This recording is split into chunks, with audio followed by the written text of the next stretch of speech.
Los niños ricos viajan como el dinero, en autos blindados. No conocen más que de vista su ciudad. Ellos no viven en la ciudad donde viven. Tienen prohibido ese vasto infierno que acecha su minúsculo cielo privado. El mundo trata a los niños pobres como si fueran basura, para que se conviertan en basura. Mucho antes de que los niños ricos dejen de ser niños y descubran las drogas caras que aturden la soledad y enmascaran el miedo, ya los pobres están aspirando gasolina o pegamento.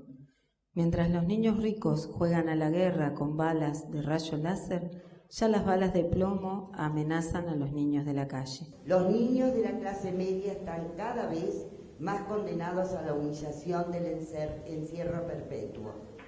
En la ciudad del futuro, que ya está siendo la ciudad del presente, los teleniños, vigilados por niñeras electrónicas, contemplarán la calle alguna vez desde la ventana, la calle prohibida por la violencia o por el pánico a la violencia, la calle donde ocurre el siempre peligroso y a veces prodigioso espectáculo de la vida.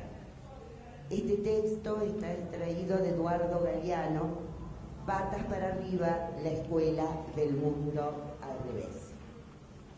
Bueno, nosotros quisimos comenzar este encuentro, esta charla, porque estos niños que hemos descrito, los de arriba, los de abajo o los del medio, son parte de los alumnos y los niños con los que nosotros nos encontramos en las aulas.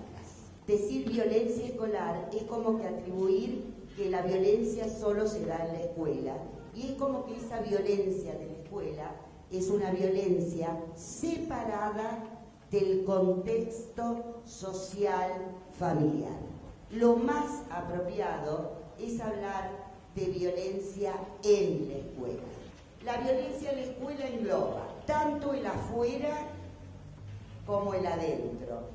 Lo que entra a través de todos sus miembros, y acá no son solamente los alumnos, sino todos los actores institucionales, como lo que acontece dentro de sus muros y que son productos de las decisiones de la propia escuela.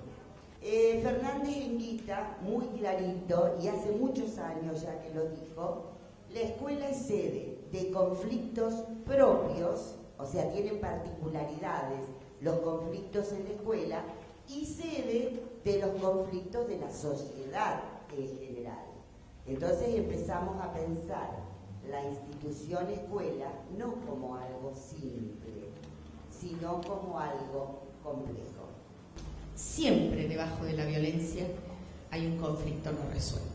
Hemos, como humanidad, incorporado la idea de conflicto. El conflicto como una palabra negativa. Por eso las instituciones como las escuelas o las organizaciones o las familias mismas niegan el conflicto. No, en mi escuela no hay conflictos.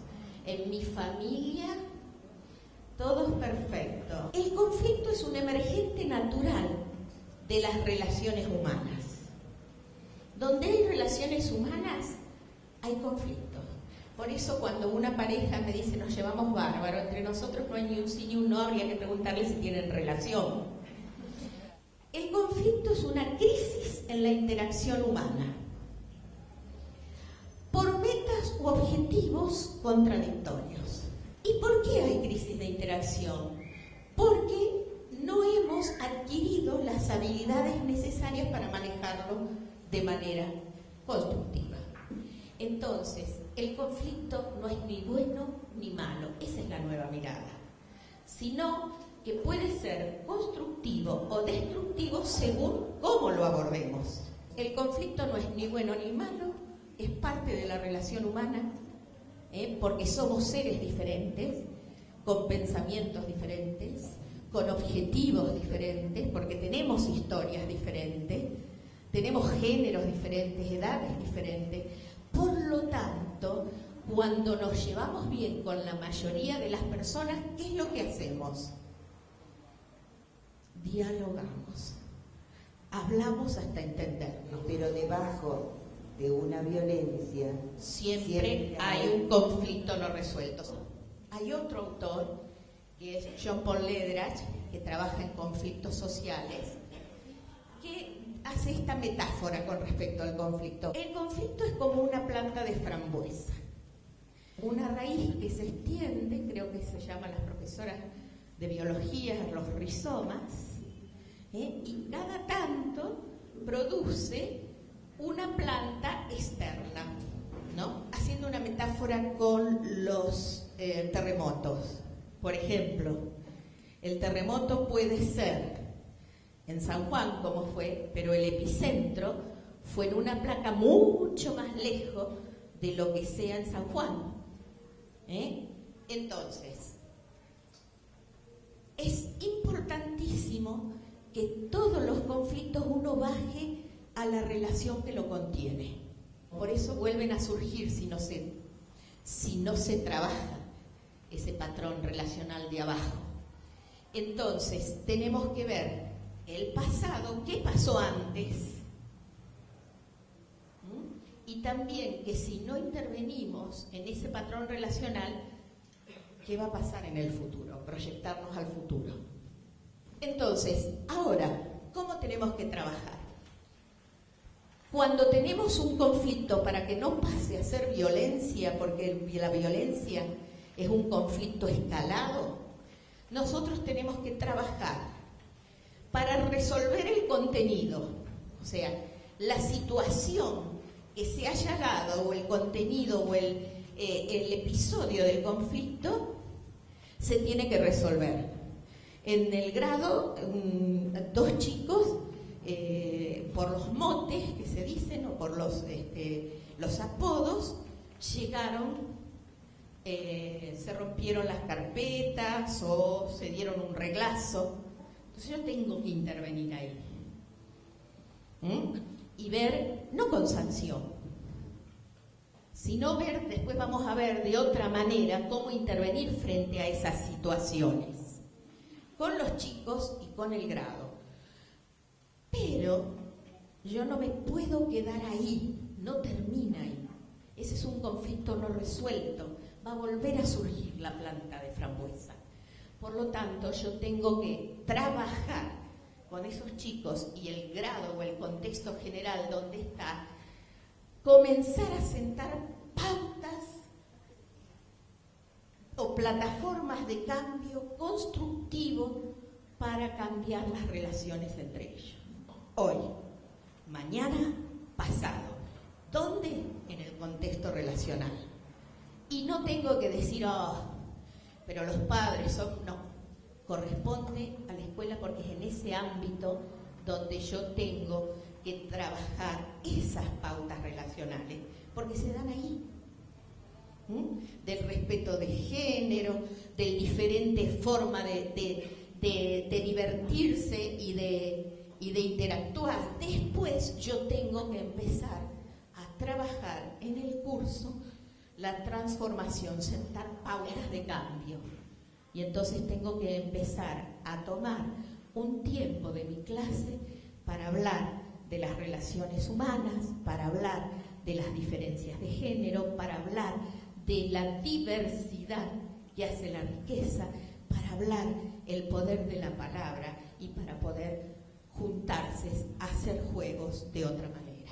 No para dar sermones, ni para decir nosotros docentes esto hay que hacerlo así, sino que las estrategias para trabajar las relaciones tienen que ver con trabajar con cuentos, con trabajar con situaciones de la vida real, en grupo, con dramatizaciones, con ponerse en el lugar del otro a ver cómo se sienta.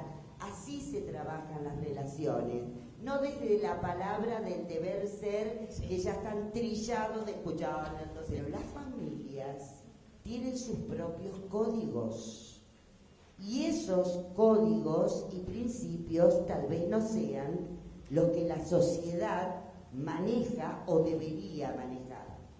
Entonces, aquí aparece que el único lugar donde se pueden construir relaciones desde la diversidad y hacia el reconocimiento y el respeto de la diversidad es la escuela. ¿Por qué? Porque es el único espacio público al que asisten la mayoría de los niños y de los jóvenes, donde se encuentran diversidad de creencias, de modo de vestirse, diversidad de formas de ser, de pensar. Así sea el profesor de ciencias sociales, el profesor de lengua, de matemática. Las relaciones humanas se trabajan porque es función social de la escuela e irrenunciable de la escuela. Detectar cuando las personas están aisladas, cuando hay grupos muy marcados, cuando hay personas que se sienten incomprendidas en su forma de hablar por su historia. Es mucho más fácil antes de abordarlo ahí, antes que el conflicto escale. ¿Cuándo se abre el conflicto? El conflicto se abre por una acción, una pelea, una verbal, una insistencia absoluta, una persecución con los o dentro del grado, que ya la parte de los motes y sobrenombres se refieren específicamente a condiciones descriptivas de los chicos: flaco, negro, gordo. Y cuando el conflicto se abre o estalla, se ve, empieza a escalar rápidamente, empieza a aumentar rápidamente, porque no estamos acostumbrados a separar que los conflictos de los otros son de los otros y no son míos, y entonces ya empezamos a buscar las partes en conflicto, empiezan a sumar aliados. Ya no son dos partes, sino que las amigas de A y los amigos de B, y después entonces ya no son dos personas, sino son dos grupos o tres grupos. Y después, como la docente no, frente a una situación entre ellos no puede hacerle frente, va y escala por jerarquía, va a la dirección. Y después, cuando ya la dirección no es suficiente, porque no saben cómo abordar, pasan al ministerio. Y entonces, cuando pasa al ministerio, entran los medios. Entonces ya una situación conflictiva que no se detectó cuando estaba latente, no se puso el punto de comenzar a trabajar la resolución y la transformación cuando está abierta, escala rápidamente, se confronta, se polariza. Y es muy fácil pasar al umbral destructivo de la violencia. Y no tiene que ser una violencia física solamente. Violencia simbólica, violencia psicológica, violencia de la palabra, violencia económica, la que sea. Entonces, por eso es muy importante saber que debajo de la violencia hay un conflicto no resuelto, que cuando hay una violencia hizo todo este camino. Miren, hay a veces situaciones que se pueden solucionar en el aula, y lo primero que decimos, porque es entre los chicos, traemos al que inmediatamente traemos a los padres. Entonces tenemos que empezar a discernir cuándo los padres y cuándo yo, docente, tengo que hacerme cargo. Vamos a entrar ya a hablar un poco de violencia. Van a encontrar muchísimas conceptualizaciones de violencia. Nosotros tomamos dos, una de Isabelino Siede, que dice que es una relación en la que se niega al otro sus derechos y se lo lleva a la sumisión y al sometimiento y hasta su destrucción por empleo de la fuerza física, psicológica, simbólica o política. Y Galtung, a quien nosotros adherimos bastante, lo resume en una frase magistral: es un insulto a las necesidades básicas del ser humano. Poder decir lo que pienso, sentirme querido, sentirme reconocido, es una necesidad básica del ser humano, como comer. Por lo tanto, si no como, tengo consecuencias. Y si no soy reconocido, no tengo derecho a hablar, no puedo expresarme, me niegan todo, me discriminan, me están insultando como ser humano. Y eso es violencia. Los seres humanos siempre tenemos satisfechas básicamente las necesidades en la escuela, con una copa de leche, un almuerzo o lo que sea. Tenemos que sentirnos en un espacio que nos contiene, en donde nos sintamos parte y ser de alguna manera aceptados, no sentirnos extraños. Que la violencia siempre apunta a satisfacer necesidades propias, a costa de lo que sea. El fracaso de la palabra para dirimir los conflictos, la inhabilitación de las argumentaciones y el comportamiento a veces de quien ante la incomprensión, la incertidumbre y la desesperanza no conoce otra forma de expresarse. La escuela es caja de resonancia de lo que ocurre en la sociedad, en la estructura de nuestro país, y la violencia entra a la escuela. Una vez que entra a la escuela y se sienta en el aula y corre por sus pasillos, es parte de la responsabilidad de la escuela. Puede existir una violencia institucional, que es una forma de reproducir la violencia de la estructura de nuestra sociedad, como decisiones que toma la propia escuela y que obstaculizan la realización de estas necesidades básicas que estuvimos hablando recién.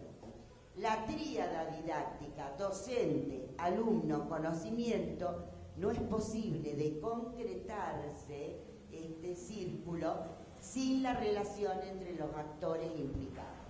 Por lo tanto, lo prioritario en las prácticas pedagógicas y desde cualquier área disciplinar son las relaciones humanas. Al alumno le corresponde, por su rol, determinados derechos y obligaciones, y al docente otras.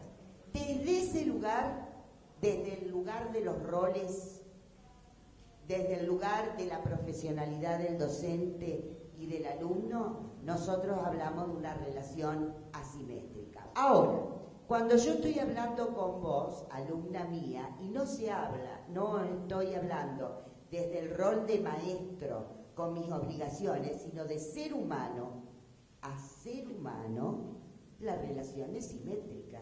Las mismas características que deben mantenerse en una relación humana se tienen que mantener cuando habla un docente con un alumno de cualquier cosa, que no se refieren a las obligaciones que le compete a cada uno. ¿Y por qué la escuela puede trabajar las relaciones humanas? ¿Dónde se encuentra el poder en la escuela para trabajarla? Se encuentra en el ser humano del docente, el poder ser el escenógrafo de empezar a abrir los espacios para trabajar las relaciones humanas. Si esto lo llevamos en la relación alumno-docente, podemos decir que cuando los estudiantes, jóvenes o niños, se sienten que el docente ejerce su autoridad de una forma de ayuda, de acompañamiento en su crecimiento, son ellos quienes le otorgan la autoridad al docente. Es entonces cuando están abiertos a dejarse conducir por él. Es decir, la autoridad no se impone, la autoridad se gana. Pero hay algo que nos unifica a todos cuando una relación humana es correcta. Una relación humana es correcta cuando entre las personas que se relacionan existe confianza. cuando las personas tienen fe que el otro va a actuar según lo esperado. ¿Por qué? Porque hay una información previa sobre eso o hay un compromiso adquirido. Por supuesto, si mi confianza se basa en una información, va a tener un nivel.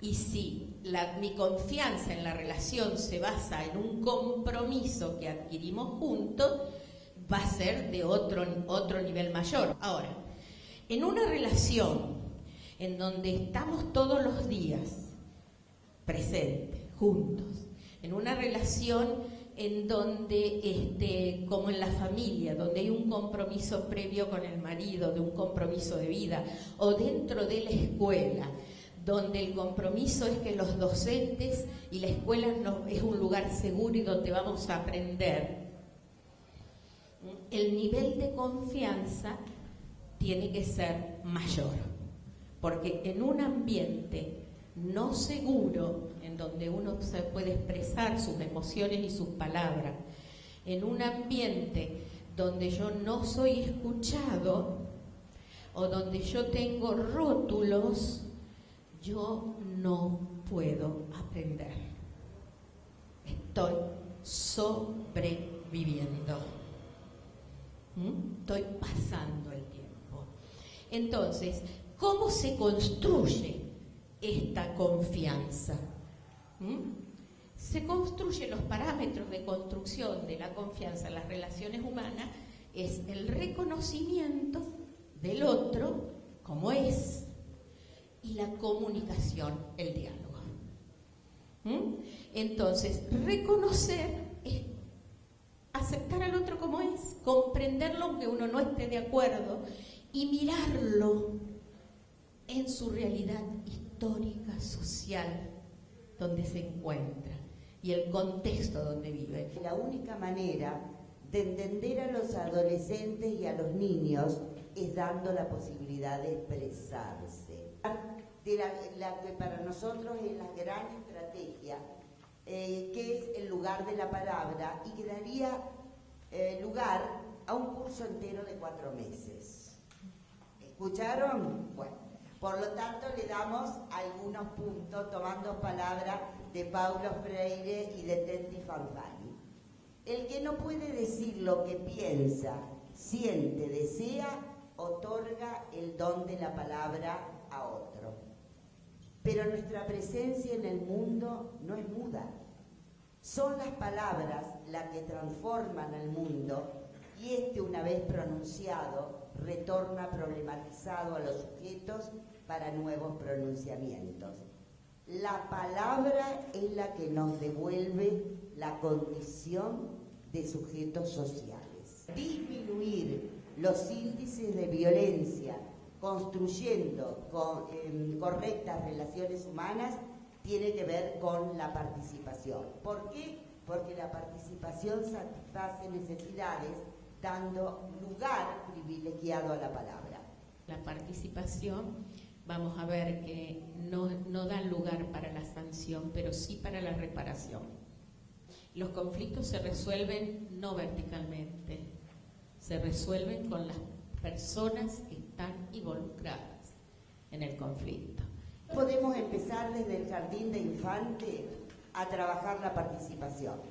Las rondas grupales, para ver qué nos gustaría hacer, qué hicimos mal, qué tenemos que corregir desde el jardín. Este espacio es un espacio de participación donde el mismo grupo trabaja sobre sí mismo. Podemos hablar de asambleas de ciclo. Primero, segundo y tercer grado, por ejemplo, cuarto y quinto, en el secundario, de acuerdo a la modalidad de la escuela. Trabajar en proyectos conjuntos, trabajar en equipos. Todas estas herramientas de participación son claves para la construcción de relaciones y son claves entonces para satisfacer necesidades y son claves entonces para reducir de alguna manera el clima tensional y por lo tanto reducir la violencia. Lo que vamos a ver es nosotros lo pusimos como primeros auxilios de la violencia es para contener y prevenir. Son estrategias de intervención adecuada después de suceder hechos violentos, para luego retomar el diálogo y analizar las situaciones que llevaron a esos hechos y favorecer el respeto de los derechos fundamentales que deben regir la convivencia democrática. Yo no puedo decirle al padre cómo tengo que hacer esto o lo otro, no puedo cambiar su percepción, no puedo cambiar su historia. Necesita profesionales. Después, cualquier situación de violencia consumada en la escuela, después que se sucede, no se puede hacer como que nada pasó. Se tiene que analizar la comunidad educativa en pleno los hechos de violencia que se consuman en el interior. Todas las aulas, los docentes, se tienen que abordar el hecho de violencia. Una vez que se aborda, o sea, sucede el hecho de violencia, se piden las redes de apoyo, no trabajar sola, y después abordar todos el hecho, no el mismo día, al día siguiente, cuando se sientan más calmos, pero se tiene que abordar. Después, también otra cosa que tiene que hacer es que la comunidad educativa tiene que conocer las normas jurídicas y administrativas de procedimiento y actuación frente a los hechos violentos consumados en la escuela. Nosotros podemos distinguir lo que es una violencia directa. Es la violencia visible, aquella en que hay una conducta y un actor violento, que nosotros, entre comillas, podemos decir la víctima y el victimario en el lenguaje coloquial. Pero esa violencia directa y visible no surge de la nada. Hay raíces incrustadas históricamente, tanto en nuestra cultura como en nuestra estructura, que ya son parte de nuestra forma de ser y que lo hemos aprendido en la sociedad que nos tocó vivir y que lo hemos aprendido desde que somos chicos. Entonces, las estructuras, la violencia estructural que hace referencia a la organización económica, política y social de un país, sí es exclusora. Es decir, permite que no todos puedan satisfacer sus necesidades. Podemos decir que es una estructura violenta, una estructura opresora. Incluso el sistema educativo en sí es una estructura muy rígida, una estructura, me animaría a agregarle el término violenta, porque responde a la concepción sarmientina, o sea que estamos hablando del nacimiento de nuestro sistema educativo, con una base de psicología evolutiva, donde para cada edad, cada aprendizaje, entonces dividimos en grados. La famosa escuela graduada, que no cumple con las expectativas de tercero, bueno, repite y aplaza. Por eso no nos podemos asombrar de la violencia directa, porque el sustrato es las estructuras sociales, estatales, de la educación y en las escuelas, que por las características están legalizando el conflicto raíz de esa estructura y está legalizando, porque está establecido como estructura, procedimiento como estructura, esto como estructura, y son violentos. Entonces está legalizada la violencia. Y no se considera violencia. Y no. Y la violencia cultural es diferente, la legitima.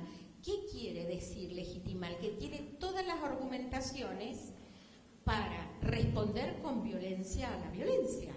Y cada acto violento refuerza que la violencia es la forma de erradicar violencia y estamos en un círculo que se retroalimenta permanentemente. Y las sanciones, la expulsión, la exclusión. Las violencias, una vez ocurridas, una vez contenidas las partes que estuvieron involucradas en la violencia, es posible reconstruir la relación. Esa reconstrucción de la relación implica 3 R.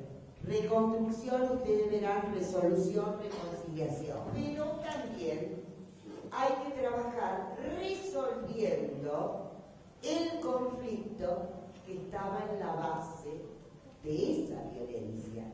Y ese conflicto, tal vez no resuelto, escaló, como les explicaba Jorgelina, y derivó en una violencia, pero el conflicto sigue estando.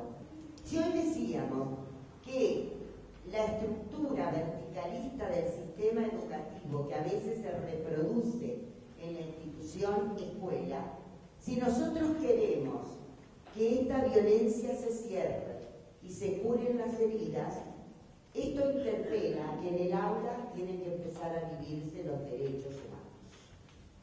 O sea, interpela la reculturalización de las relaciones en el aula e implica pensar en una reorganización más democrática de la estructura de la escuela. La escuela es el lugar irrenunciable para asentar las bases de una cultura de paz. Lo que se vive en la escuela, lo que se enseña y cómo se enseña, puede hacer presente lo ausente en la sociedad. Este es el poder de contracultura que tiene la escuela, porque sus actores son seres pensantes, innovadores, críticos, capaces de producir cambios, al menos en lo local. La reproducción acrítica de estructuras, culturas y modos de relación violentos es fruto del desconocimiento de otras formas de enseñar y de organizarse como institución.